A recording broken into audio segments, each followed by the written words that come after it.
You guys are doing well. Welcome to drboycetv.com, the home for intelligent Black people. My name is Dr. Boyce Watkins, and today we have a very special show. We're going to talk a little bit about something that's going on with the rapper Ice Cube. As you know, Ice Cube has been on a what can be described as a gatekeepers tour. It's a tour where he says I'm taking out all the gatekeepers and they know who they are, and it's been real interesting to watch, and I really support. Generally speaking, I definitely support it. And what I'm going to do is sort of break down some of the nuances that I've been seeing with the Gatekeepers tour in terms of the reactions that Cube has gotten from certain people, why those reactions have not always been positive, and then also sort of looking at the limitations of what it means to go after gatekeepers, how that's supposed to play out, whether that's a win or lose situation for the Black community, how we should all feel about this. So do me a favor, get comfortable, buckle up your seatbelt, hit the thumbs up button, thumbs up, share, subscribe. We're going to get started on drboycetv.com right now.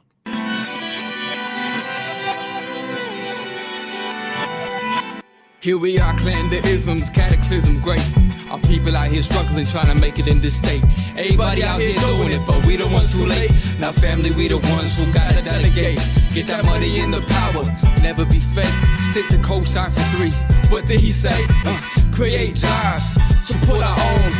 Educate the same and buy back your home. Got 3 degrees, triple 10. 3 PhDs, now we on the CNN. DBTV, let's talk about negligence. Ignorance is bliss, but we can turn it to intelligence. Believe none of what you hear, half of what you see. Let's break it down here on Dr. Boyce TV. Here we are. Everybody, welcome to drboycetv.com, the home for intelligent Black people. My name is Dr. Boyce Watkins, and I want to welcome everybody and say hello to you as you shout out your city. Let me know what city you're from. I see Darlene X. Let's see here. Hummus. Justin Pender out of NYC. Eslis. I'm in New York for this is my last day in New York. I'm about to head out of the country right now. Alfonso Davis from the Boogie Down Bronx, my brother. Let's see. Jesse Paris out of Denver, Colorado. Frontline Black News. Nice. Let's see here.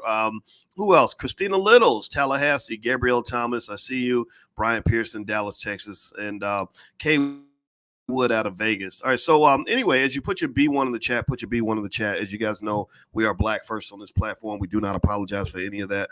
And also we believe in being intelligent. That means that we aim to be smarter. We want to be the best and most prepared group of people on the planet. We want to be ready for battle. We don't want to be sitting around falling for the okie doke, falling into all the stereotypes, falling for the ignorance, trying to be stupid, and we want to be better, you know. And in fact, this morning, before I jump into our topic with Ice Cube, I want to tell you, sometimes I wake up with stuff on my mind, and I had a friend who's a hip hop artist, and he had a long conversation with a rapper named Kodak Black, and he said, you know, he's a great guy, but I couldn't really understand anything that he was saying. And I said, you know, it made me think about this. And I put this on Twitter. By the way, my Twitter is Dr. Boyce Watkins 1. And on Twitter, one of the things that I laid out to hopefully help us have some empathy for some of the young artists and some of the young people that we see that are really struggling. And I'm going to read this tweet to you, and you can feel free to go in and make a comment on it. Tell me if you disagree or whatever you'd like to say. And I'm going to try to screen share this. And this is a good guideway into our conversation about some of these topics we're going to discuss now. Here is the tweet. And my Twitter is Dr. Boyce Watkins 1. The number 1 is at the end. I said, if you listen to a lot of modern hip hop and the culture that's being promoted in the music industry, you are seeing the result of broken families, drug addiction, trauma, and a horrible educational system. And I put that tweet up, and actually, I didn't even put it on the screen. Sorry about that, everybody. I thought it was on the screen. There it is. All right, but yeah, you can see it right there, and feel free to come in and comment on that because I'd like for intelligent Black people to be part of this conversation, because I think that it's time for us to really, as a community, commit. And give me a yes if you agree. Give me a yes if you'll do this for me. We need to commit to having these hard conversations. You know, we got to commit to having the conversations that our community needs to hear, and because we don't do that, we're going to struggle. We're really going to struggle. So anyway, let me drop this. Let me get rid of this. Let's see here. Sure. LW says Boyce didn't pay for the good Wi-Fi this week. I did. I did pay for the good Wi-Fi, but let me tell you, these suckers, they trick you. They trick you. I run a Wi-Fi speed test every time I do my podcast, and the speed was super high. but apparently it's high, but it's also choppy. So what am I going to do? What am I going to do? I'm going to do my best. I'm doing my best here. I ain't got no $1 billion budget. I'm not in with the gatekeepers, Ice Cube. Cube is my man. He's a good guy. He wished, you know what, he went out of his way to text me congratulations when I married my beautiful wife. And that said to me that he's a good person, a genuine guy, and I have a lot of respect for the fact that he took that moment to send that text. I didn't reach out. I didn't say, hey man, I'm getting married this week. I didn't say any of that. He reached out because I guess he heard that I got married, and so he's a good man. He believes in family. His wife Kim, who I've never met Kim, but I look forward to meeting her one day. They've been together 30 years, and I like the fact that in all his gangsterism and everything else that Cube has presented through the years, he understands that the most gangster thing a black man can do is love a black woman. Give me an amen if you agree with that. The most gangster thing that a black man can do is take charge of a family. Give me an amen if you agree with that. The most gangster thing a black man can do is represent his community to the fullest. Give me your amen in the chat if you agree that that is true. And I think that this is what we have to do. We have to understand that black is the new gangster. Intelligence is the new gangster. Hard work is the new gangster. Strategic thinking is the new gangster. Independent thinking is the new gangster. If it's easy to fall in line. I mean, it's easy to get along with the gatekeepers. It's easy to kiss somebody's ass, kiss ass on your way to the top. That's what most of your celebrities do. I'm gonna be honest with you. Most of your celebrities literally was kissing and sucking their way to the top. Spent the last 20 years on their knees or on the casting couch, just trying to beg for an opportunity. That's where most of your celebrities come from. And then they will put a gold chain on them and throw them out in front of you and say, this is a gangster. He a thug. He a tough guy.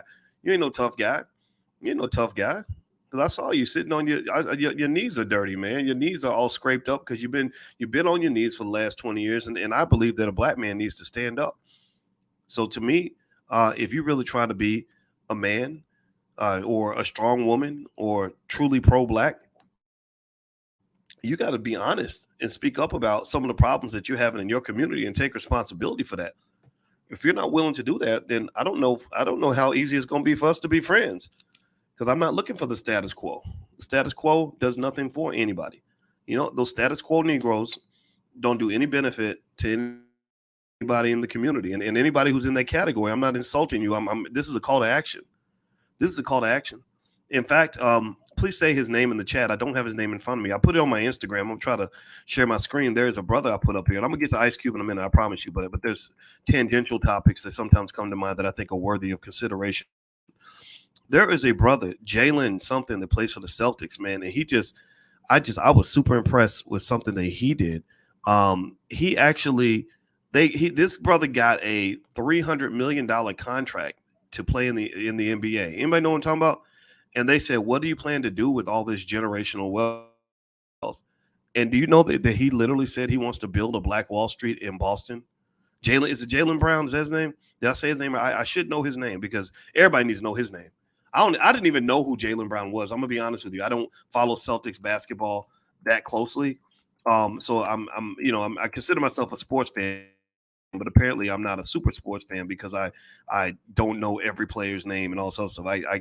I'm sorry, I'm playing the game of life. I'm not I'm not pocket watching the Boston Celtics, because when they win, they get paid. My family don't get paid. So I encourage all the brothers that are pocket watching NBA and NFL teams. Remember, you have your own team too. Your team is called your family. So you're the team owner in that team, and it's your responsibility to make sure that team is getting victories too. But anyway, Jaylen Brown, shout out to Jaylen Brown for what he's doing. Shout out to him. You right now, Jaylen, I don't even know you, man, but if you reach out to me, I will support you in every way that I can, free of charge. If you want free consultation, if you want free advice, if you want me to, I will use every ounce of the PhD I have in finance to give you all the ideas. There's no intellectual property issues. I don't need a cut or nothing. I don't need none of that. I don't want, just like I told Kanye, I said, brother, I don't want your money. I don't want your money. I want I'm begging you for the community, for you to use some of that several $100 million you've been rapping about. You've been rapping about money all these years, Kanye. I said it to him on the phone. I said, you've been rapping about how much money you got, man. I said, but the community needs you. They need you creating jobs. They need you developing industry. I don't fuck a rap song. Seriously, a rap song is nice, man, but that's all just fake swag. That's swagger brag. That's just rapping about how great I am. But words mean nothing. Talk is cheap. Talk is very cheap. And you got a lot of fast talking Negroes out here. And what I like about this kid, Jalen Brown, and think about this. I mean, this should be a shame. We should be ashamed. Any black man over the age of 35 should be embarrassed by the fact that a 26-year-old man, a 26-year-old guy, literally just laid a massive trump card on top of all of y'all. He literally put his balls on your forehead just now. This 26-year-old kid, you supposed to be the OG. You supposed to be the leader. You supposed to be Jay-Z, Dr. Dre. All the seriously, no disrespect. I'm not hating him. I don't want to start no beefs and all that. But seriously, you're supposed to be leading him. He's leading you. King Randall, the 23-year-old kid down in Georgia, who opened up a school in weeks with a shoestring budget, who's running this school right now and educating black boys and standing up to big ogre Shrek looking Negroes like Roland Martin, who somehow get mad at him because he ain't out trying to get people to vote for the Democrats. He ain't talking about the Democrats. He ain't out buffooning for the Democrats. This guy is showing you up. This is embarrassing. I just want y'all to understand this. I'm gonna get into Ice Cube, I promise you, but I'm a man. I've been a man my whole life. My gender will never change. I know people can switch on a Tuesday, but I'm going to be a man for the rest of my life. And one thing I'm going to tell you is that black men should not only support these young guys that are doing great work, but they should also be a little bit embarrassed because you were supposed to be the trendsetter. You were supposed to clear the path. They're supposed to be leveraging what you built, not the other way around, man. So I would say, shout out to King Randall, shout out to Jalen Brown, shout out to all the black men and black women that are doing their thing. And I'm gonna just say this to you: I'm 52 years old. I'm not a kid no more. I still got some years left. I go to the gym, I work out, I run with my wife, and so hopefully I'll be around for a little bit. Maybe I won't be. I don't care. I'm okay with that either way. But I'm just gonna say this: I support you. I applaud you, and I commend you, and I encourage you to don't listen to the old heads that are stuck in their ways. Y'all need to realize it ain't 1992 no more. This is not Bill Clinton and the Barack Obama days anymore. This is a new day. Well, we need independent black thinking. We need people that are going to elevate the community. Maj Toure is another one. There we go. Black Guns Matter. Maj is my buddy. I tell you, me and Maj were texting yesterday, and Maj, who's very respectful, by the way, extremely respectful. He maintains that respect for the so-called OGs or the people that came before him. But some of y'all make it hard to respect you because you're a bunch of assholes, a bunch of damn gatekeepers. I remember when Roland gave Ice Cube a hard time. And I said, why are you giving him a hard time? I don't understand that. I guess it's because that's what your boss told you to do. So I just really think as black people, we have to start sort of analyzing this. And just anybody who's trying to come up with a solution that's different from what we've been doing before, applaud that, support that on some level. Try your best to just say, you know what, I don't totally get everything you're doing, but I'm going to do everything I can to help you succeed. So anyway, let me move on. Do me a favor, hit the thumbs up button, thumbs up, share, subscribe if you have not done it yet. My name is Dr. Boyce Watkins. You're watching drboycetv.com, the home for intelligent black people. We're building a black-owned movie industry. In case y'all did not know, we make movies. We make about one movie per year.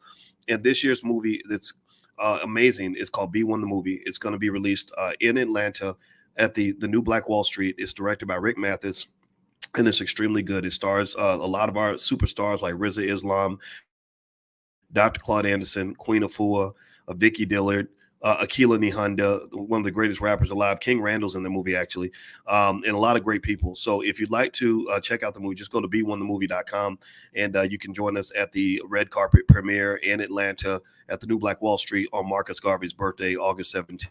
So feel free to join us there. All the information is at b1themovie.com. And also my wife, who is a licensed therapist and a full professor of social work and a trauma expert. Black people are heavily affected by trauma. If you want to understand what's going on with hip hop, all you got to do is look at trauma. You want to understand what's going on with violence, all you got to do is look at trauma. You understand why businesses don't grow, all you got to do is look at trauma. And so my wife is hosting, she's the head of our Black Financial Therapy Department in the Black Business School, which we created independently. We've helped millions of people. She's going to host a wellness retreat on August 5th. It's virtual. Anybody on this platform, because you're here, you can get 60% off. So she's done everything she can to keep the price affordable to anybody that wants to heal, that wants to grow, that wants to have better relationships, that doesn't want their relationships falling apart, that doesn't want their businesses falling apart. Just go to draliciawellness.com. She's a therapist. She knows a lot of great therapists. They can help you. So feel free to go to that website and take a look, draliciawellness.com. All right, so let's get back to the lecture at hand. Let's get to Ice Cube. Ice Cube and his whole thing with the gatekeepers. It's been really fun to watch. Cube is a great guy to talk to. Very interesting. He's super smart. I think that he knows what he's doing. I don't understand everything he's doing. I don't really follow every single thing that happens with him. I just see some things though, and I applaud it. I saw him on Joe Rogan. I saw him on some other platforms. I think that he has an objective that perhaps is linked to the benefit of the community. Also, he has to find some way to keep funding the Big Three League.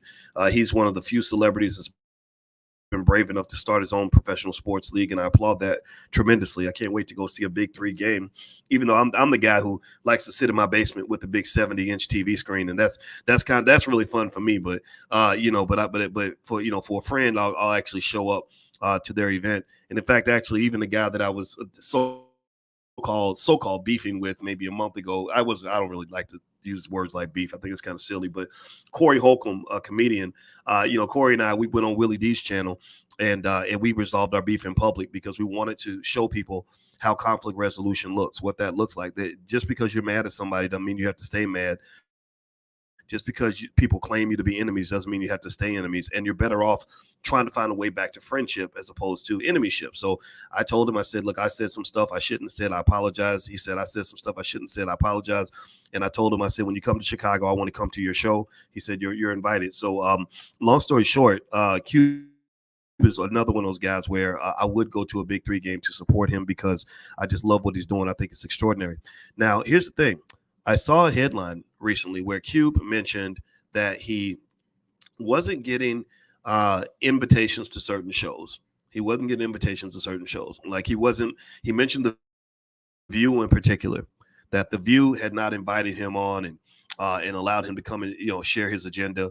And I had some thoughts about that. I kind of processed that a little bit. And so I'll try to lay the thoughts out concisely so that they make sense. And also for those of you that are listening, I just want you to know sometimes the thoughts don't come out just in one sentence. It's because sometimes it's multidimensional in terms of how I'm looking at this. On the first level, it's quite obvious that they wouldn't want him on that show. I don't, as a black man, I would never expect to be invited on that show. This is not a show for black men, in my opinion. This is not a show that even applauds the idea of giving black men a voice, authentic black men. The only black men that might be given a voice on The View are black men who fit a white feminist liberal agenda. And in fact, actually, not to be mean or anything, but if you even look at the lady Sherry Shepherd in the front, I don't think Sherry's on The View anymore. I think she has her own show now.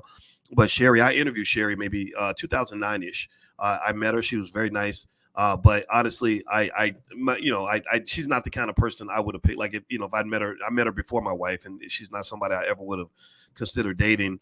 Not just because I didn't think she was that pretty, to be honest with you, but also I just kind of can smell when a woman is a little bit too far gone to really be able to appreciate or respect black men or what we go through. And so years later, some of that feeling was confirmed when, I don't know if y'all remember this. This is about maybe 2015, 2016. Well, Sherry was going to have a baby. Anybody remember that? Where she had this husband apparently, and again, I'm not trying to be mean here, but I'm just being honest in terms of understanding the way white women think versus everyone else. And Sherry, she's not a white woman clearly, but y'all know what it is. You know what I mean. There's been this sort of long, sort of perceived sisterhood between the black feminist and the white feminist, where the white feminist is the slave master, the black feminist becomes the slave. Y'all know what I'm talking about. The white feminist kind of runs things, and the black feminist sort of follows along with the white feminist agenda. And ultimately, the reason that this is important to bring up is because the one that ends up being attacked by all this is the black man. The black woman goes and hangs out with the white feminist who tells her that men are terrible and men are bad and men do this and men do that. So then your woman comes home and she's accusing you of being the oppressor. And you're like, wait a minute, baby, I thought we were in this together. I thought that we both were dealing with racism together. Do y'all know what I'm talking about? Anybody ever seen this? Where you feel, you're like, wait a minute, hold on. How did I become the enemy? How did I become public enemy number one? Or the source of your frustration. And so honestly, when I look at Sherry Shepherd, that's what I see. I see that black feminist that connects to the white feminism that ends up destroying black families because your wife comes home talking shit to you, and being mean to you. And you ain't even got a job. You already struggling. You already trying to figure things out. And she talking to you like you a white man. Did anybody ever has anybody ever seen that or noticed that? It's really, really difficult. I have nothing against feminism in terms of the quest for equality. Most black men respect black women in the sense that most decent black men. I'm not talking about these turds that make some of this crazy music or say things publicly about women. I'm not talking about these guys. Those are the punks and the simps of the community. I'm talking about the real men in the community. Most real men can respect the black woman's right to have some authority and power in his life. Give me a yes if you know what I'm talking about. Give me a yes if you grew up knowing that you definitely should respect your mama. You was listening to your sister. You respect your daughter. Grandma had a lot of power. That's most of our families. Most of our families don't have this sort of oppressive gender-based hierarchy. Don't get me wrong. It can occur. Don't get me wrong. Like I said, some of y'all men, y'all got to change your behavior. Some of you are hurting women. It's very, very sad to see that. But most men, understand that. So when you adopt a white feminist ideology and you end up diluting and undermining the battle, the collective battle that we have against racism and white supremacy, then it ends up creating the chaos that we see in our families. I'm a strong black woman who don't need no man. I decided to put my kid's daddy out the house because he wasn't acting right. And next thing you know, your kids are growing up without a father. Your daughter's getting molested by your boyfriends. Your son's out in the street thugging because he ain't got no role models, or he's a lazy piece of shit who sits on the couch all day playing Xbox at the age of 25, and you can't figure out what happened. Well, guess what? You forgot how much daddies actually matter. I hate saying it. I know y'all get mad. I know some people get mad when I say it, but somebody got to say this damn thing. If you don't believe me, just look at the statistics. You don't believe me, look at the stats. Look at how many grown-ass 12-year-olds we got out here. Look at how many men we have out here that have hair on their balls, but literally not an ounce of masculinity in their blood, not an ounce of accountability, nothing. Well, a lot of these men were raised by mothers who thought that their kid didn't need a daddy. He a good boy. His father ain't here, but he a good boy. Yeah. Go tell that to all his baby's mamas. Go tell that to the police officer that had to put a billy club upside his head to get him to calm down. Seriously. But again, this is the stuff that makes people mad. It's a privilege I had by being raised by a father and being taught the discipline that a lot of men unfortunately don't get. And it's very, very sad because this is one of the reasons why black women don't feel protected.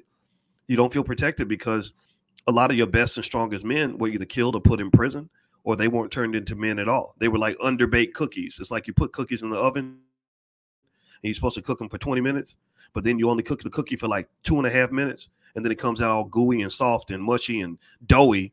And then you wonder why the men that are supposed to be, strong are little doughboys. That's because they never went through manhood training. I think that should be a rite of passage. That's Uncle Boyce talking. I hope it's okay if I share that.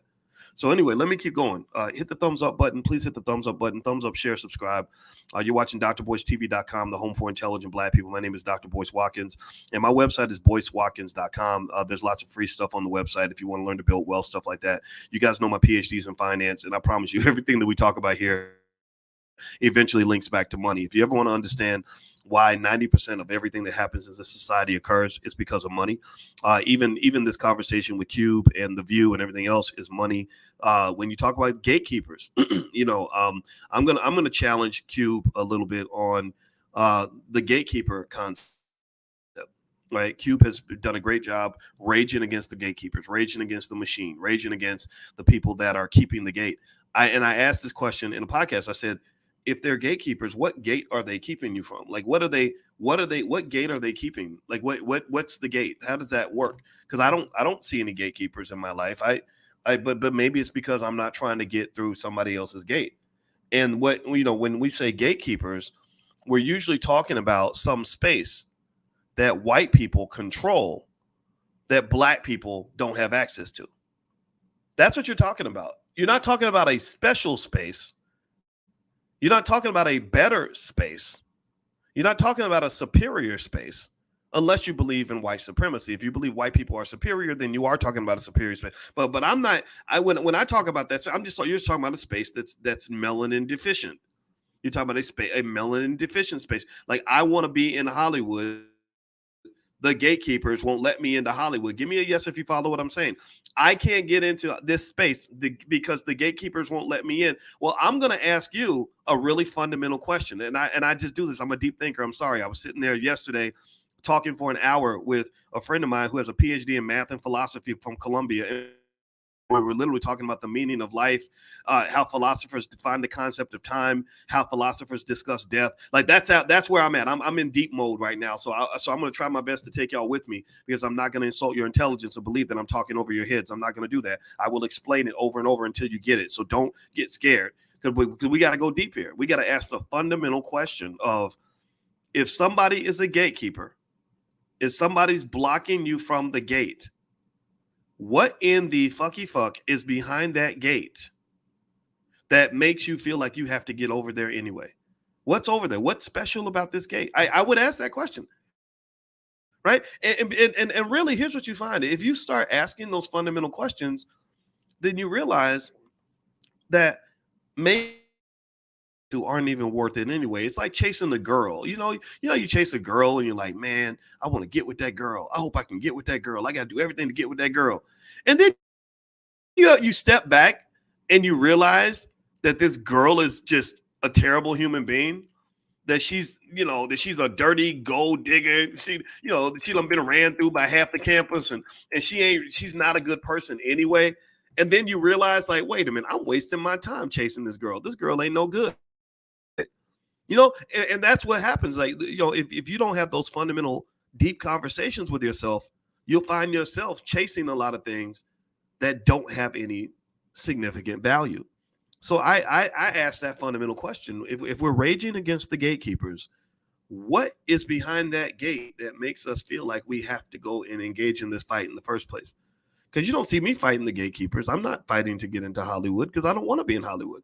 When I see Hollywood, I see a place that has money for sure, but I also see a place that's full of debaucherous drug addicts who might possibly be running a pedophile ring, who also have a set of cultural norms and values that don't make a lot of sense to me. Like, for example, that any person of any gender can decide whatever gender they want to be that week just because it's a Tuesday, and every person they meet has to respect that, or they're going to be called terrible names. When I see Hollywood, I see a space that is beautiful for people that tend to be white and Jewish. I told you guys to read that book, How the Jews Invented Hollywood. It's a great book because I have tremendous admiration for the Jewish community for what they've created.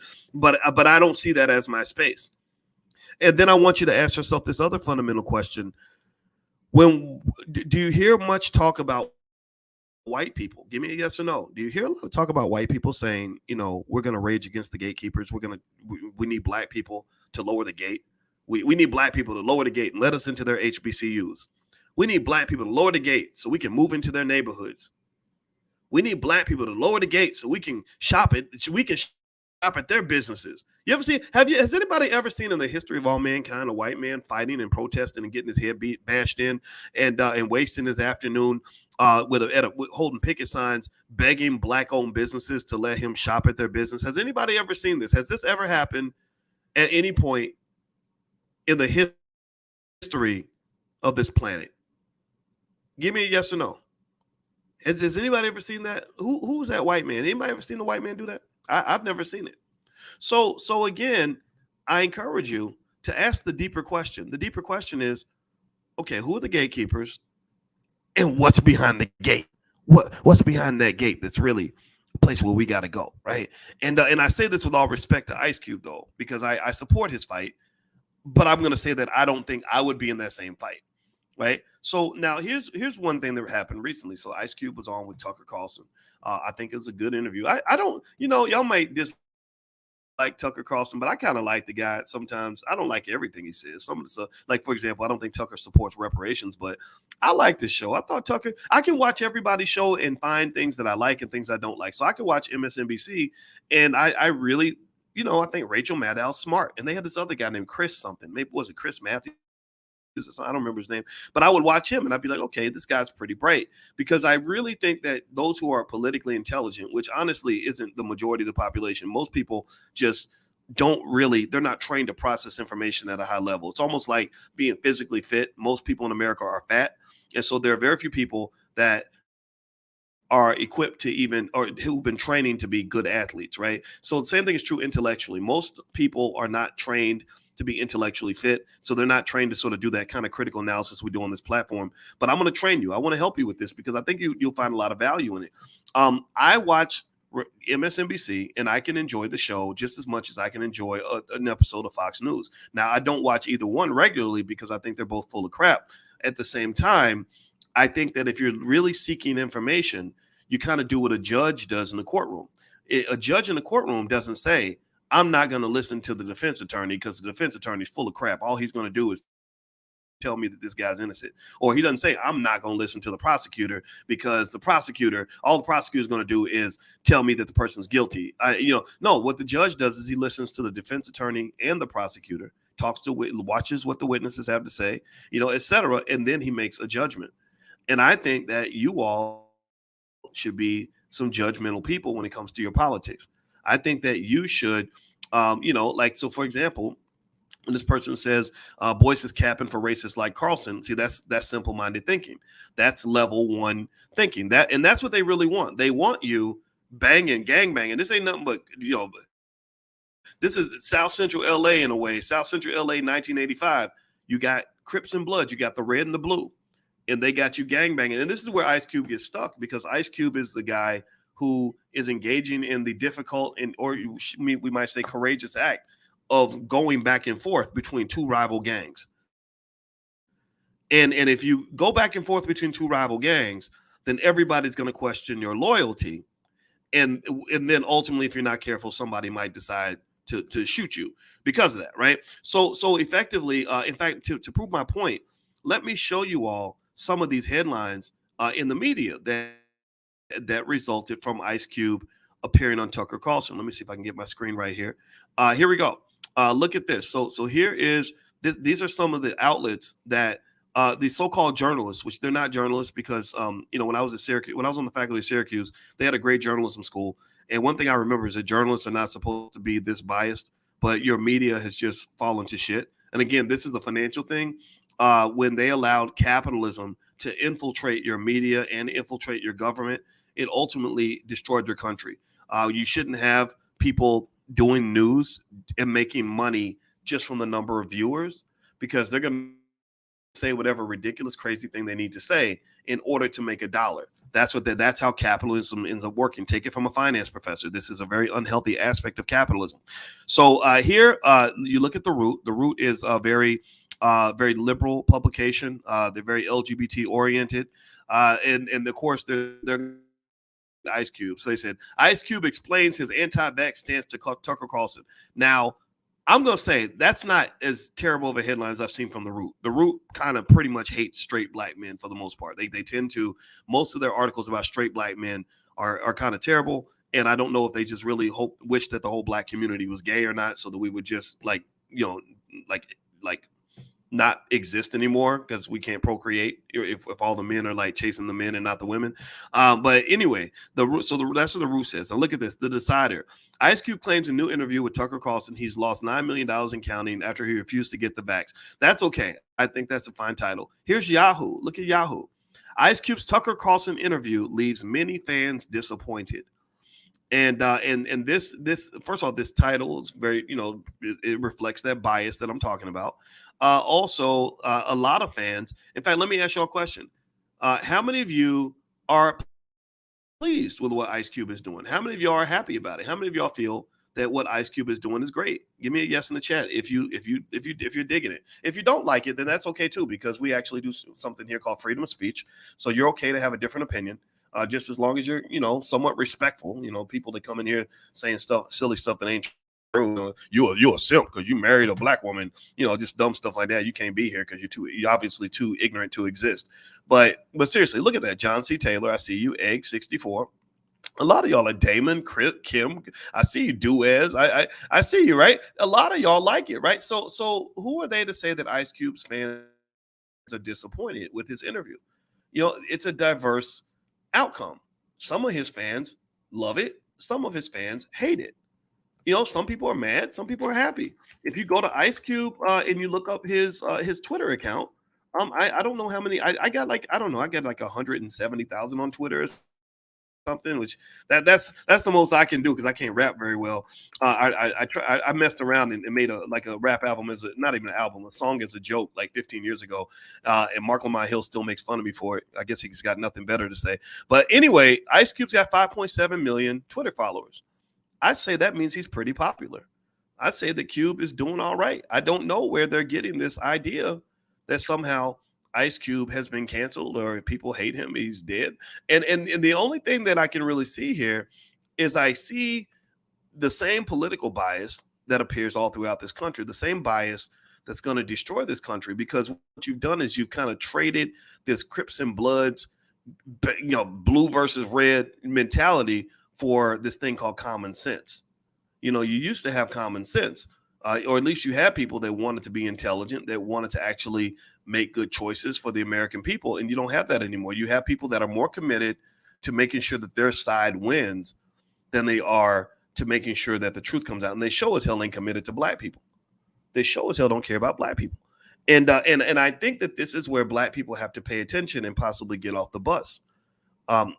These politicians, we know they're not going to solve your problems. We know they're not even going to take your problems seriously. We know they're not even hearing you. When you tell them, when you scream and holler about your problems, they literally just respond by saying, make sure you vote blue no matter who, and then they hire these Negro surrogates, the Roland Martins of the world. And I don't know where Angela Rye is at. Somebody asked me the other day, they said, where's Angela Rye? And somebody said, and then he said, I think that she lost her job because Trump is out of office and she ain't got nothing to sit up there and complain about. Now, I don't know. I met Angela. She wasn't a very nice person, and I hate the fact that that Charlemagne, I think, probably feels some kind of way about that. But I had to be honest. She just wasn't. I didn't enjoy meeting her in person. And so, long story short, I kind of feel that as black people, it's very important for us to form our own opinions. I think that literally is the key idea here. So let's get back to Cube and The View and everything else. Hit the thumbs up button, thumbs up, share, subscribe. You're watching drboystv.com, the home for intelligent black people. My name is Dr.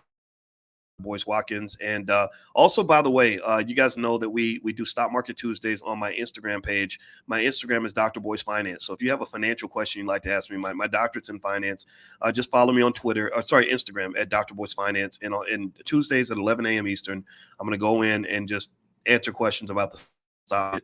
And also, if you'd like for me to send you a list of AI stocks that I really love, as well as profit alerts on stocks that I find along the way, just text the word stock to 31996. Our last profit alert was Meta, and unfortunately, Meta ended up doing really well that week. So I'm happy that you made money. And then the other day, we talked about Sunrun Incorporated. The ticker symbol was RUN, RUN. And so I think the price has dipped a little bit. The market keeps going up, though. The stock market went up another 200 points today. I think you're officially in the middle of a bull market.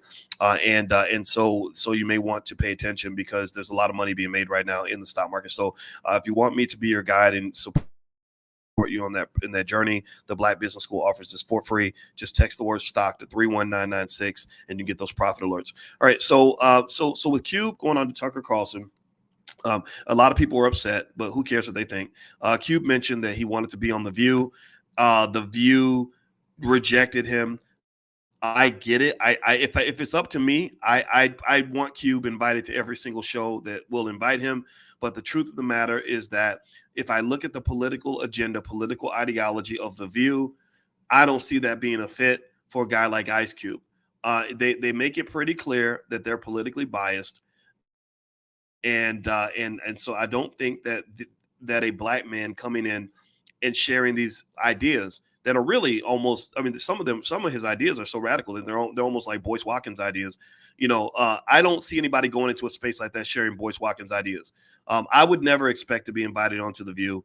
Also, Cube mentioned Oprah. Oprah and Gayle for many years have had their agenda, and truth be told, if you remember Ice Cube, I love him a lot, but Ice Cube's also evolved a lot. He's evolved. There's a big difference between the 19-year-old Ice Cube and the music that was made, the iconic music that was made back then, versus the Ice Cube that makes family movies, versus the 54-year-old or 53-year-old Ice Cube who is running a basketball league and stuff like that.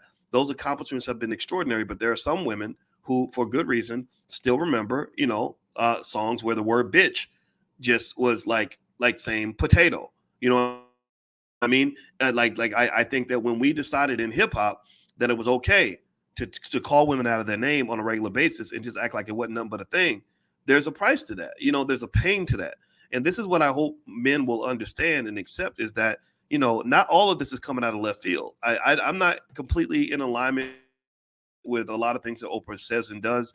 I didn't like, for example, the way Gayle decided to make Kobe Bryant's death into some sort of conversation about his false accusation of assault many years ago. I think that what happens is, unfortunately, you have scenarios where you have powerful victims.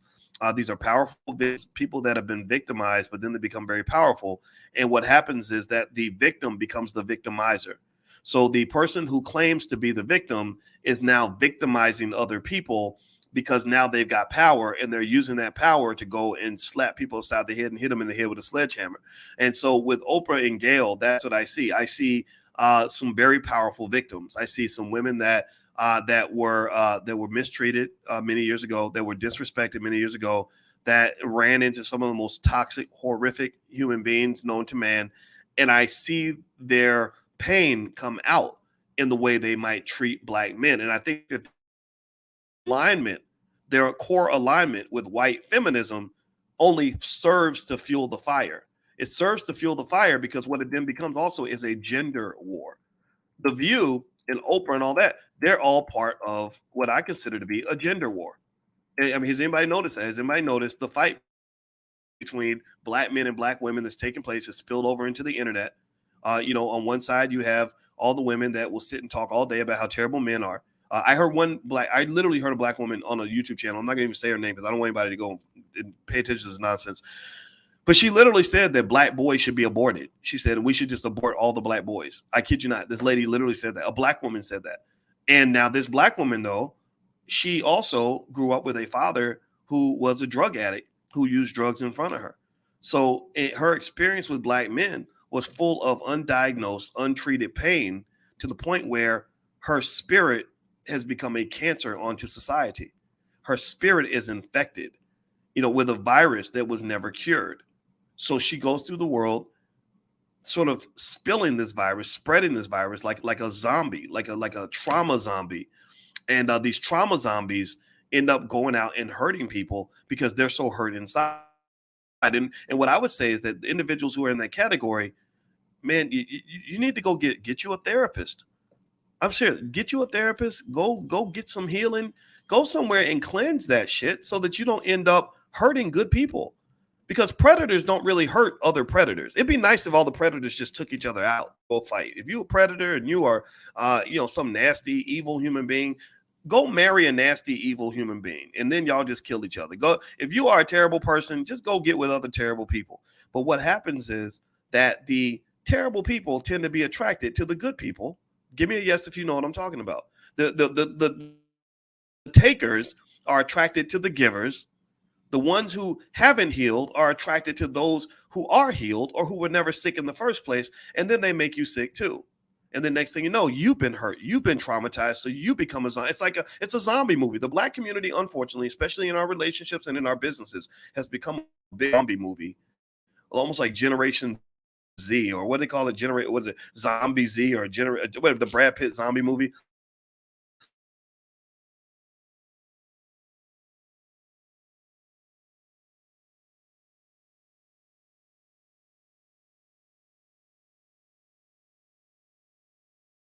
difficult to experience this. I hear women talk about dating, the dating scene, and how horrible it is. World War Z. Thank you, Pancho. World War Z. It's a zombie movie where literally you have people that are out here. They're talking about how hard it is to date. The women are talking about how hard it is to date. The men are saying that it's even harder. And everybody's unhappy because there's so many people out here that haven't been healed. And I really hope as Black people we realize just what's actually happening here. So anyway, let's move on. Do me a favor, please hit the thumbs up button, thumbs up, share, subscribe. By the way, I want you guys to know we have the All Black National Convention. If you are trying to heal or have healed, this is the place for you. The love and the energy is always extremely positive. We're going to meet in Atlanta, October 20th through the 22nd. The All Black National Convention is basically a think tank for Black people, a family reunion, and it's a lot of fun. And we focus solely on the Black community. We are independently funded. This is not Black liberation brought to you by McDonald's or Black power brought to you by Walmart or the Democratic Party wants you to have a good time or Black Republicans gathering to pretending to be Black. No, this is none of that. This is us getting together because we're Black first. Be one. That means that it doesn't matter what your political affiliation is as long as you're Black first. It doesn't matter if you're gay or straight as long as you're Black first. It doesn't matter if you're male or female as long as you're Black first. Doesn't matter if you're old or young as long as you're Black first. Doesn't matter if you're rich or poor as long as you're Black first. Doesn't matter if you're highly educated or have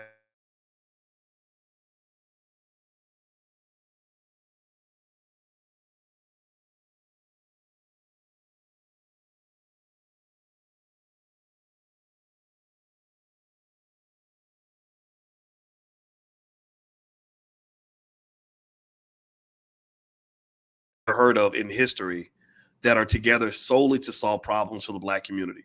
That I think that's beautiful, and I think this is a huge step. And of course, my wife and I will be there. And my wife, she does like a lot of speed dating, speed networking types of events because she likes to see people get together and date and have relationships. And we actually had one of our first B1 babies. Keisha and Jedediah met each other a couple years ago, and then they got married a year later, and their baby's about to be born around the time of the convention. So he's going to be our first honorary B1 baby that I know of. Maybe there's others out there, but he's the one that I know about. So this makes me very, very happy because our goal is to literally build a better, stronger generation. All right. So anyway, do me a favor if you guys can hear me. Let me know if you can hear me. I'm so sorry. Christina Little says I cut out. Can you guys hear me now? Are you all able to hear me? Let me know if you can hear me. I'm so sorry for this Wi-Fi thing. It's crazy because I'm going out of the country, so hopefully it won't be worse when I get out of the country. Can you guys hear me? Let me know if you can hear me. Thank you, Yashika. I appreciate that.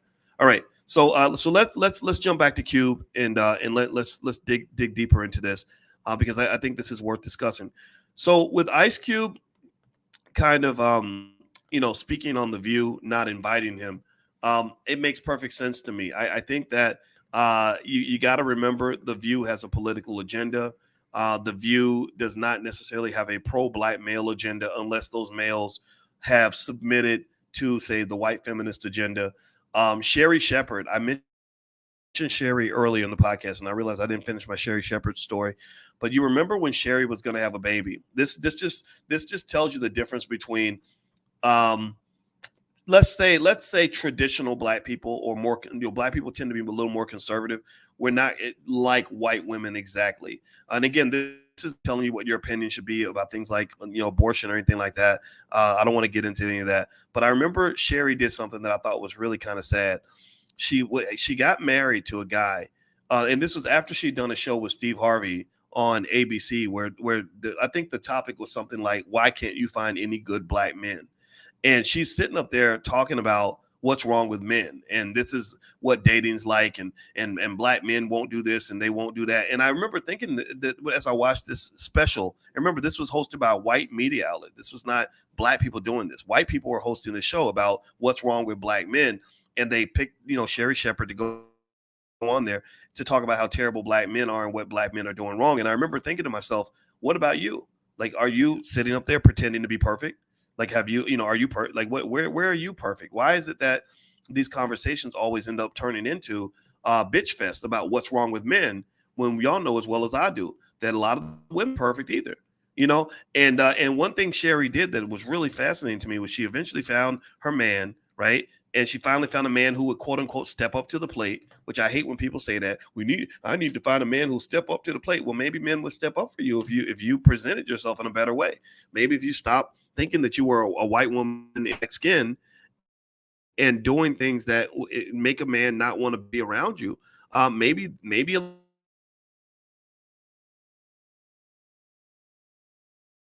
Sherry Shepherd marries this guy and they decide to have a baby, but it's like a surrogate baby, right? Because I guess I don't know if she carried the baby or couldn't carry the baby. I have no idea. So she ends up arranging for the surrogate baby to be born, and then while the baby is in this other lady's body, this other lady's carrying their baby. While the baby is in the lady's body, from what I understand, from what I remember about the story, her marriage kind of falls apart during that time. Her and her husband start fighting and they don't get along anymore and they decide to get a divorce. Well, then the question was, what's going to happen to this baby? What are we going to do with this baby? We've created this human life out of our relationship, and neither one of us, wants the other one. And Sherry, pretty much, from what I recall, kind of just abandoned the baby. Kind of just said, I don't care. I don't want anything of that. So now this baby's being born. Pay attention now. This baby was being born without a mother, without a father, without the surrogate. The surrogate didn't want the baby. The surrogate was like, I created this baby just for y'all, and y'all don't even want the baby now. Now, what are we gonna do? So it becomes almost like somebody cooking food for you. You order a meal at a restaurant.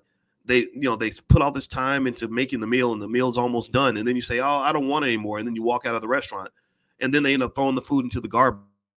And now you're doing that with human beings. And so if you ever want to know why I don't quite align with every ideology I hear from white feminists, it's because of stuff like that. I don't believe human beings should be like meals that you throw into the garbage. I just don't. I don't get that. And maybe this is where I'm probably biased because people told my mama to get rid of me. My mama was 16 years old. She didn't have any money, and my father was already gone before I was born. I was born on Father's Day. My father wasn't even there. And people said, well, your life would be easier if you just got rid of this nameless little child. I wasn't Boyce. I was just, the embryo, the fetus, right? And my mother said, no, God told me that this boy's supposed to be born. And she also told me, when I was a little kid, she said, God told me that you were going to do something special in the world. So I had to give birth to you. I had to give birth to you. I kid you not. My mother says this to this day. And so she did, on faith, and we've had a great life together. So I kind of just feel like some of this stuff that we just accept as gospel, these politics, it's a bunch of nonsense. I think that if something doesn't sit right with your soul, you shouldn't participate in it. So the other thing with Ice Cube not being invited on The View is, number one, I just would be very surprised if they would have someone like him on there. I don't think that they're ready for those types of ideas. But then also, I don't understand. I'll admit this is where I definitely will say I like when I talk about people that I respect. I'll talk about where I agree with them and where I don't quite. I'm not quite in alignment. I don't even know why it's that important to explain to the women on The View why you feel the way you feel. That's the other thing. That's what I don't get.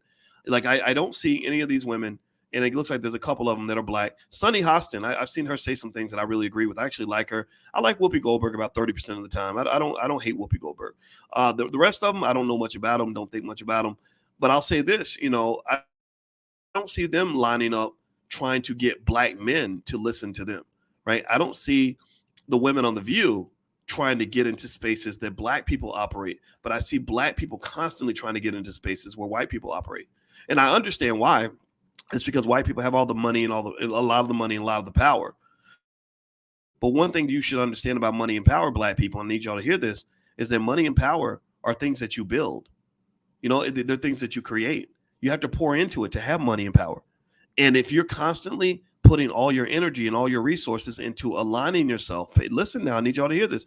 If you're putting all your energy into aligning with people who have money and power, then guess what? You'll never have any money and power.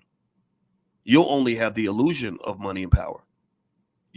Being close to someone's power is not the same as actually having power. So one of the differences between a B1 person and a non-B1 person is that the non-B1 person says, how do I get into The View? How do I get into Hollywood? How do I get into corporate America? How do I get them to let me shop at their grocery store or whatever, right? A B1 person says, how do I create a black version of The View? How do I create my own grocery store?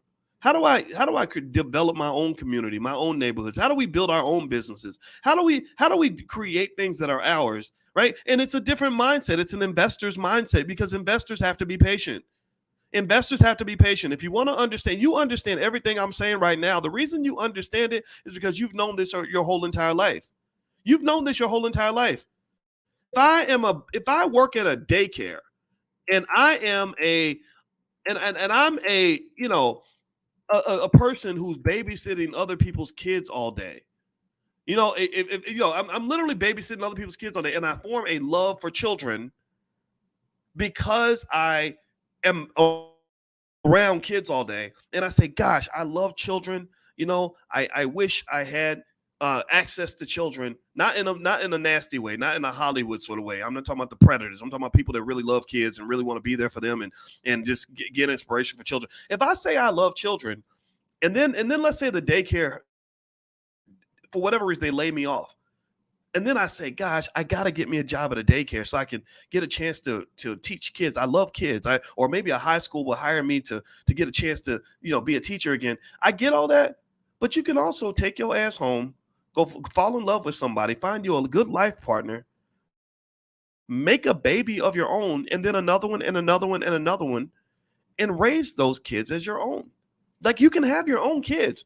But the thing is, you're not going to have a teenager overnight. Most times you won't. I mean, you can't make a 12-year-old in 2 weeks. And that's what y'all do. Do y'all get what I'm saying? When you are going around worshiping everything the white man has built, trying to be a part of everything he got going on, trying to be connected to all his institutions, trying to be down with what he's doing, trying to get past the gatekeeper so you can get access to his stuff, you're denying all the great stuff you can create if you simply give yourself some time. Yesterday, I did a video about how NFL teams' valuations are going to explode. And they're going to explode because at some point, the NFL is probably going to allow institutional money into the ownership of a football team. When the NFL starts allowing companies like BlackRock or Vanguard or Amazon to own pieces of NFL teams, the valuations are going to spike. The Dallas Cowboys won't be worth $7.9 billion anymore. They're going to be worth like 15, 20 billion, right? The Washington Commanders, where Magic Johnson owns a tiny percentage of that, they're not going to be worth 4 or 5 billion. They're going to be worth 15 billion. And here's the thing about the NFL. This is a little secret that I need y'all to understand. Most of these teams were purchased for like $500 or less just a couple of generations ago. Like literally at a time where some of your grandparents or great-grandparents were literally walking the earth when these franchises were formed, when these organizations were created. And so what I'm really, and here's the thing, if they had spent all their energy trying to get past gatekeepers and be down with what somebody else has going on, they never would have built the NFL. They would have passed up hundreds of billions of dollars in economic value. Because I'm not just talking about the NFL. I'm talking about all the TV rights deals and all the tangential businesses that come out of the NBA, out of the NFL. You're talking about tens of billions, hundreds of billions of dollars with this. They would have passed all that up if they had simply been short-sighted. If they were short-sighted and said, you know what, why should we build something that's only going to make us wealthy 30 years from now when we could just have wealth right now? If we or have access to wealth right now, proximity. Why would we go home and make a baby and raise that baby to the age of 18 when I can just go and watch somebody else's kid? I can go teach at a high school. Then I can be around an 18-year-old and pretend like that's my kid. That ain't your kid. As soon as their parent shows up, you done spent the whole day investing in that kid, mentoring that kid, teaching that kid like they're your own, but that ain't your kid. And when their mama shows up, they're going to say, give me my baby back. So I personally think that as Black people, that's what they do to you when it comes to your economics. You get all connected to what they got going on. You start pouring into their stuff, or they'll make a movie. They'll make a black movie. They'll make a movie like the Black Panther, and then walk around saying, "That's a black movie, y'all. That's our movie. We just, this is our."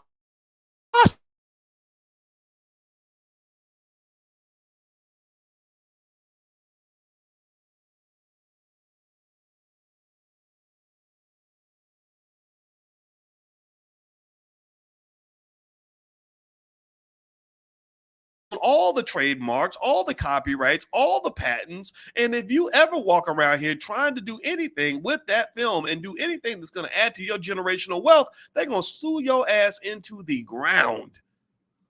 They have the Black Panther trademark just like Mickey Mouse. That is their shit. That is not yours.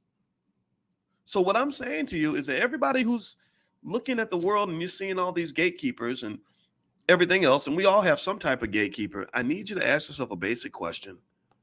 What is behind that gate that's making you sacrifice your life chasing down something that ain't even yours in the first place? You literally trying to fall in love. I mean, I tell you what, when I fell in love with my wife, I saw some of those guys.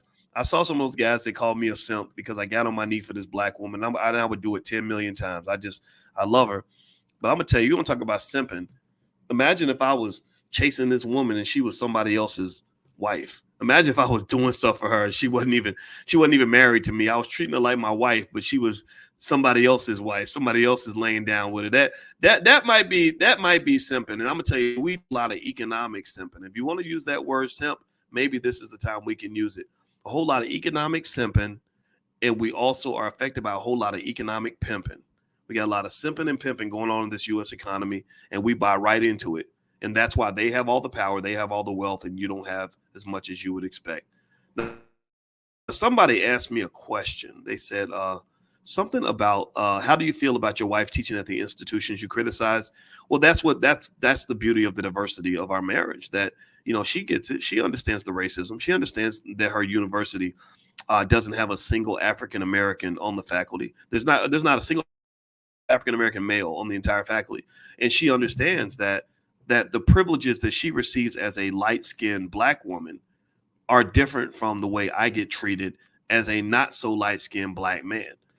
She gets that. She understands these things. And that's all. And the thing is, I think this is why it's important for men to have business and things like that, or to find other ways to be successful, is because when you have your own success, you're not sitting around being jealous of your wife.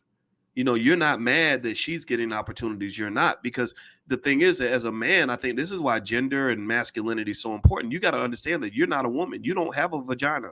You're not a girl. You can't go get the same job she's going to get. Y'all can't apply to the same company, even if y'all got the same credentials. And this is what I say that might be unpopular with some people, but it's true. Go look at the statistics. They don't hire black males the way they hire black females. Black women and black men have different risk factors when they become dependent on this economy. So black men, in my view, have to be more likely to be entrepreneurial. We do. In fact, there's a great show on Netflix that I really like. Mike Epps is and Kim Fields of the Star. Is it the Upshaws? It's the Upshaws. It's a really funny. And one thing I like about the Upshaws is they kind of understood this. I don't know if they were thinking this when they did this, but the wife has a regular job. She works for a company and as a receptionist or something. The husband has his own business. He runs an auto repair shop. And I said, wow, they really nailed it in a lot of areas. I think the show's brilliant. It's very funny. Wanda Sykes is on it. I love watching it. And everybody should check it out. And on this show, they understood that nuance. That black man ain't going to have the same opportunities as that black woman. So he had to go start his own business. She actually works for a company. So that's what my wife and I understand. We understand that if I had tried to succeed the same way she tries to succeed, that would be like her putting on a pair of high heels and then me trying to put on the same pair of high heels. I'm not going to look as sexy in high heels as she does. Or her trying to put on pantyhose and then me saying, well, I'm going to put on pantyhose too. Because we live in a world of gender equality. Gender is nothing but a figment of our imagination. So what do I look like with my bulky ass, a muscular ass, trying to put on a pair of high heels and pantyhose. And that's what they have black men doing. They got you thinking that you can go put on a pair of high heels and pantyhose and you're going to get the same opportunities that a girl would get who put on the same damn outfit. I don't believe that at all. I believe that this world has a special set of traps and problems and designs and structures and blockages that affect black men, but they don't affect everybody else. And I think it's very important. If you love your son, you will make sure your son understands as a black man, you're going to be seen differently from everybody else. We're very good at teaching him that when it comes to the police. We're not so good at teaching him that when it comes to the economic police or the so-called gatekeepers. The same principle that applies when your black son sees a cop, it's the same principle that will apply when your black son sees the head of corporate. It's the same idea. Do me a favor, everybody, please hit the thumbs up button, thumbs up, share, subscribe. My name is Dr. Boyce Watkins. You're watching drboycetv.com, the home for intelligent black people. This podcast is on Spotify. So if you go to Spotify and you look up my name, you can find it there. Also, I got a new book out called The 10 Commandments of Black Economic Power. It is an Amazon bestseller. My kids run our family business. And so, I'm their bonus dad. So it's an honor to get to raise these kids. But anyway, they will ship the book to you if you go to drboycebooks.com. And if you even want an autograph copy of some of my books, I have a whole series called Black American Money, a book called Financial Lovemaking. I wrote a book years ago called What If George Bush Were a Black Man? So there's a lot of books out there that I've written. If you'd like to get a copy sent to your house, just go to drboycebooks.com. And also my wife, Alicia, who is a licensed therapist and a full professor of social work, is hosting a wellness conference on August 5th. Because you're on this platform, you can actually get a 60% discount. So if you'd like to join her wellness conference, just go to draliciawellness.com and she can help you out. Everybody, do me a favor really quick. Please hit the thumbs up button, thumbs up, share, subscribe. Make sure you hit the notification bell. That's really important. Somebody said Boyce has been on a rampage since his Instagram got deleted. Maybe that's true. I don't know. It just reminded me of what we're up against. My big Instagram page was deleted because I was reading Dr. Claude Anderson books in public, and I'm probably not going to do that anymore because I don't want to threaten any other platforms. But if you hit the notification bell, then that means you'll be notified when we go live, because as you know, black channels tend to get shadow banned, things like that. So that's a good way for us to stay connected. But just in case you're wondering, I do have backup platforms and stuff like that. So don't even worry about me. I understand this comes with the territory. I understand that when you go up the hill with your gun out, people are going to shoot back, and it's fine. They can keep on shooting. We're going to shoot back, and it can't stop, won't stop. We will win. We will dominate, because intelligent black people are going to run the world. So if you want to follow me on Instagram, just go to Dr. Boyce Finance. It's right there on the screen, and we can remain connected that way. And also you can join us for Stock Market Tuesdays, where I'm going to hop in on my Instagram and answer questions for you guys. All right, so let's finish up the conversation with Ice Cube and Tucker Carlson and all this stuff.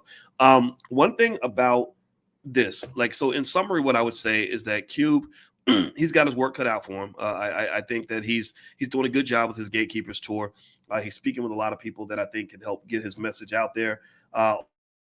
Also, you're dealing with a world that doesn't want to hear the voices of black men. Ice Cube is representing one of those voices by basically speaking in a way that is politically logical and politically objective, in a way that they're not used to black people speaking. They're used to black people voting for politicians, even if they deliver no results.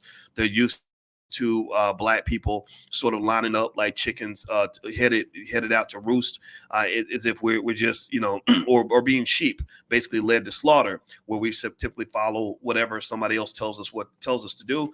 And I'm not here to tell you who to vote for. I'm just here to tell you to make sure that you vote for yourself and make sure you make your own decisions.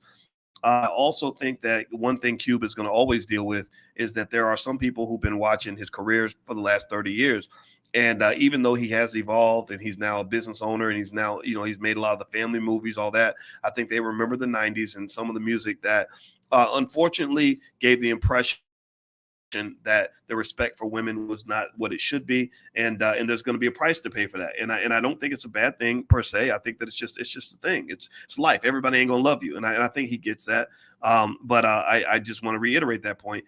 Also, there's the other thing too. One other challenge that Cube is going to have is that Cube has been hanging out with a lot of intelligent black people. I feel bad. I kind of get a little bit nervous for any mainstream celebrity who spends any time listening to or talking to someone like me.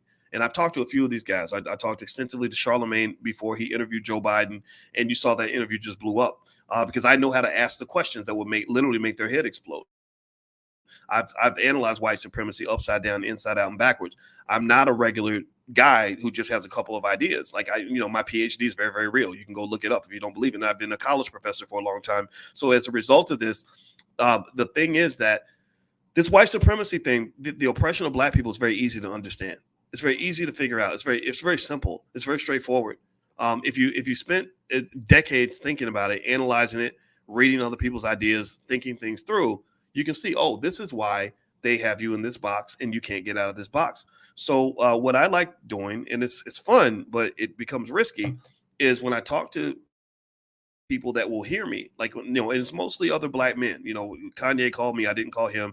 Cube called me, I didn't call him. Charlemagne reached out, I didn't reach out to him. So when I talk to these guys, it doesn't take long for me to explain the box because they know the box is there. They just may not necessarily see the dimensions of the box. It's like we're all gorillas in this cage. We're all these masculine individuals who feel that something ain't right. We feel that there's a freedom that's been taken from us. We feel that something just is off balance. And like almost like Neo in the Matrix. He knew that something wasn't right. He just didn't know what it was. So then he runs into Morpheus, and Morpheus says, oh, this is what's really going on. So to some extent, I become a little bit like Morpheus, right? So what happens is that if you remember in the movie The Matrix, when Neo met Morpheus, all hell broke loose. When Neo met Morpheus, he went from being a willing and compliant slave of the Matrix to becoming the mortal enemy of the gatekeepers and those who control the Matrix, right? And as a result of that, that's when the battle started, because black people will never have a war with anybody as long as you get on your knees and bow to this white supremacist system that's all around you. As long as you play your position, fill your role, do what they tell you to do, there's no problems. Just like going to school, you sit down, you shut up, you're quiet, they'll give you a good grade just for sitting down and being quiet. It's not even a matter of necessarily being smart. And if you think that good grades in school is about intelligence, you're out of your mind. No, it's about sitting down and shutting up and doing what the teacher tells you to do, memorizing the material, reciting it, and then if you recite it properly, they're going to give you a good grade, which is misidentified as intelligence. They then falsely tell the world that, oh, this is the smart one because look at their grades. When all the studies show that people who make those good grades don't tend to succeed in areas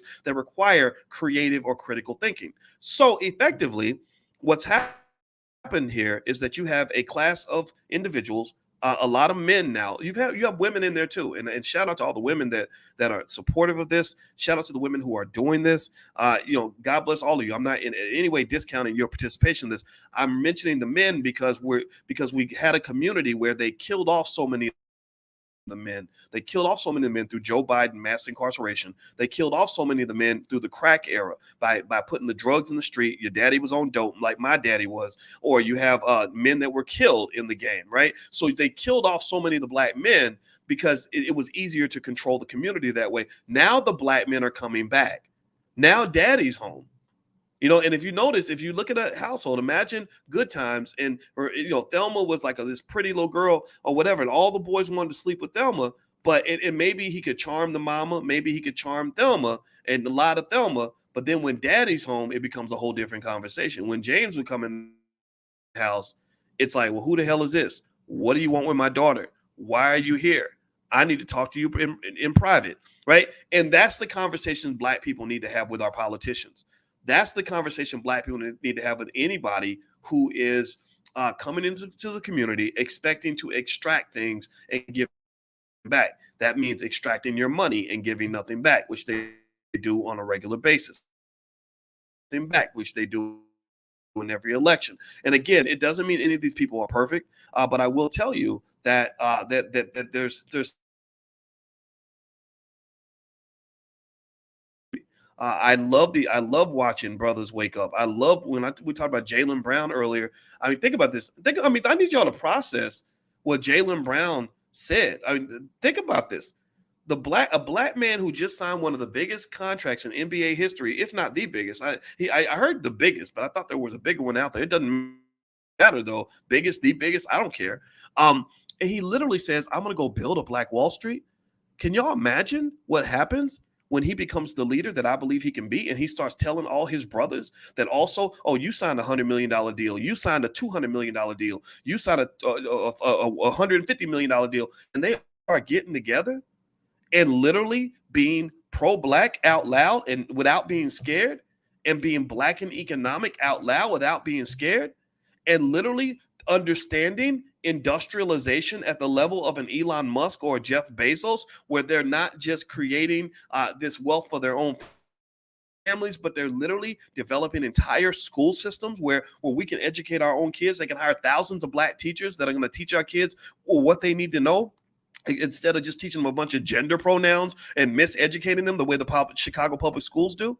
Can you imagine what happens when they start creating thousands and thousands of jobs and changing people's lives on the level of a Henry Ford? This is going to be beautiful, man. This is epic. When I saw what Jalen did, I said, man, I don't even know if this guy has ever listened to anything that we've said over here. But I bet you he's probably at the very least listened to maybe guys that Earn Your Leisure. And I know for a fact that I'm in alignment with them. I know those guys. I know 19 Keys and all those guys, and I know that they got some piece of what they do from what we're doing over here. I know that they're my allies, because when Wall Street Trapper and I talk to each other, he always goes out of his way to say, you're the OG in this. So to me, here's what the thing. This is my dream. This is my Martin Luther King moment in terms of feeling like I'm watching my dream come to reality. It's still early stage, though. Is that my dream was, I said, imagine if you had all the rappers and all the ballers and all the Black men all around the world, and the women too, aligned on a philosophy that says that we got to represent our people, that we have to put our people on top, that our children matter as much as yours, that our wealth is going to be strong, that we're going to show up ready to battle. We're going to show up as the most educated. We're going to show up as the hardest working. We're going to show up with a strategic plan. We're going to show up with an investment plan. We're going to show up with a family plan. Like, can you imagine that? And everybody's on code? Oh my God. It's going to be amazing. I mean, this, and I'm telling y'all, I promise you this. I want you to go listen to this video in 20 years so you can see if I'm right about this. You ain't seen nothing yet. You ain't seen nothing yet. I wrote a book. You can go grab it if you want to. You can have it for free, actually. If you text the word stock to 31996, I'll send it to you, the e-copy for free. I don't even want you to buy it. I want you to read it that so bad that I don't even want you to pay for it. It's called It Takes a Village to Raise the Bar, a New Paradigm for Black America. And in this book, which I wrote in like 2011 or something like that. And in this book, I wrote about something I call Project 2070. Project 2070. And the premise of Project 2070 was very basic. It says that if we as Black people for the next, at that time it was 60 years. Now it's not 60 years anymore. Now it's 57 years. I said, if we as Black people focus on some very basic things on a consistent and aggregate basis, we will become one of the most powerful groups of people on the entire planet. And I'm going to show you guys the covers so you can be familiar with it in case you ever want to get a hard copy. But I'm telling you, I don't need you. You don't have to buy it. Just text the word stock to 31996. I'll send you a copy for free. In fact, I'll text out the e-copy today, in fact. So there it is. All right. So the 4 pillars are wealth, education, family, and community. Wealth means going from being borrowers and consumers and spenders to becoming investors and those who control capital through the 3 pillars of wealth: stock market investing, real estate investing, and entrepreneurship. Breeding millions of kids who understand this at birth at an early age, we dominate. We become more economically intelligent than the Jewish community or anybody else. Education, educating our kids at the highest level, us educating our own children instead of letting the public schools ruin them, and educating them on the things that matter, like wealth, Black history, critical analysis, things that are going to help them succeed. Maybe family planning, maybe even how to run a family. You have to be educated. You have to re-educate yourself on what an appropriate culture even looks like. Health, even health, so that this food out here that's killing you and draining your wealth in the process, you understand what's going on here. Shout out to Jamie Foxx for his movie Who Cloned Tyrone, because I think that's what they were getting with this movie. I didn't know the movie was that deep. I was very impressed by that. Family, understanding that when they stole your families, they did that deliberately because they know that the centerpiece of a strong community is the family. That when they destroy your family, they have you out here scattered. They have you out here with no power base. If we learn to rebuild our families properly, then that's another space of strength that we can develop. And that's better than waiting on some super Negro, some one black leader to lead millions of people back to the promised land, or some politician or some celebrity or some. No. Start with your family. Define the policy of your damn family. Take control of your household. Stand up. Do it the right way. Just start there. Don't worry about these politicians. They don't love you, but you love your kids. And then community. A strong community is built off of strong families. And if you have strong families that are educated properly, that have an adequate amount of wealth, then therefore you build a strong black community, because all a community is, it's a collection of families that are all on the same page.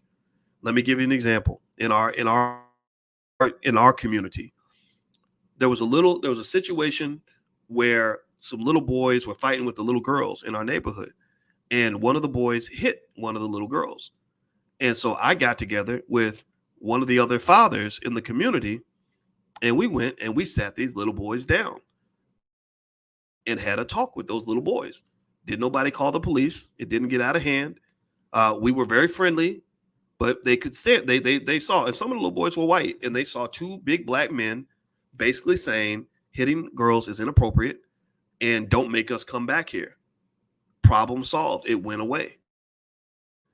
There was no incident of watching some black man or some white man or whoever beating the hell out of some woman while all the men are standing around holding cameras and trying to put up a video on Instagram. There was none of that punk shit. It was literally me and another father that got together and handled our business. That's what we did. It's simple stuff like that. Simple stuff that you've lost. You've lost this in your community. So many people feel unprotected in our communities because you don't have these father figures there. You don't have the men there. You don't have the collaboration. You don't have the unity and the strategic thinking. You don't have the things that you used to have back in the day. So now you end up calling the white police officers who come in and shoot up everybody and beat the hell out of grandma and destroy people's houses and do all these terrible things to your community because they look at you and they say, well, you can't handle your own, so we're going to handle that for you. I'm done talking. I don't have anything else to say. I hope that this conversation was beneficial and helpful to some of you. I didn't expect.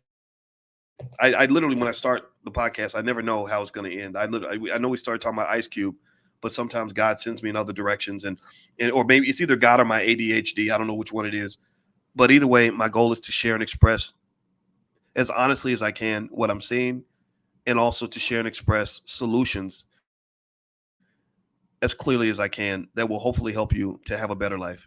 So I want to say thank you very much to everybody who listened. I appreciate you.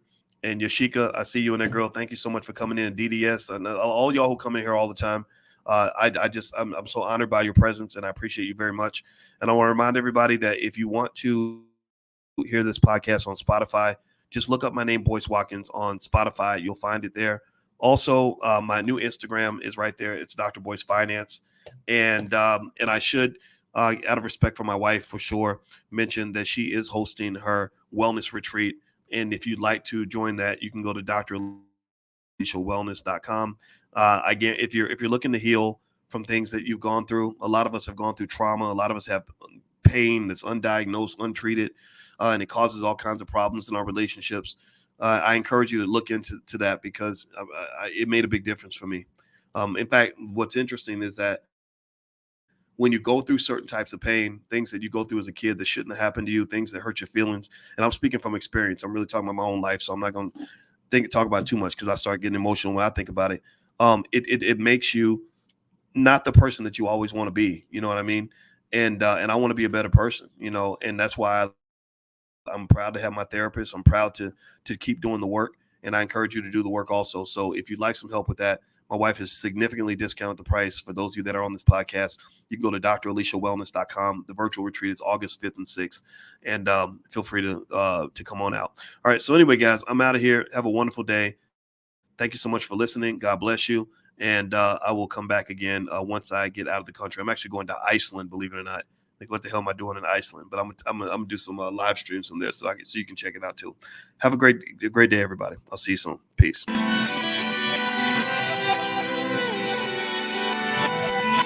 Here we are, clan the isms, cataclysm, great.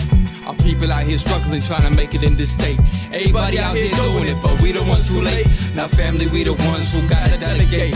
Get that money in the power, never be fake. Stick to cosign for 3. What did he say? Create jobs, support our own. Educate the same and buy back your home. Got 3 degrees, triple 10. 3 PhDs, now we on the CNN. DBTV, let's talk about negligence. Ignorance is bliss, but we can turn it to intelligence. Believe none of what you hear, half of what you see. Let's break it down here on Dr. Boyce TV. Here we are.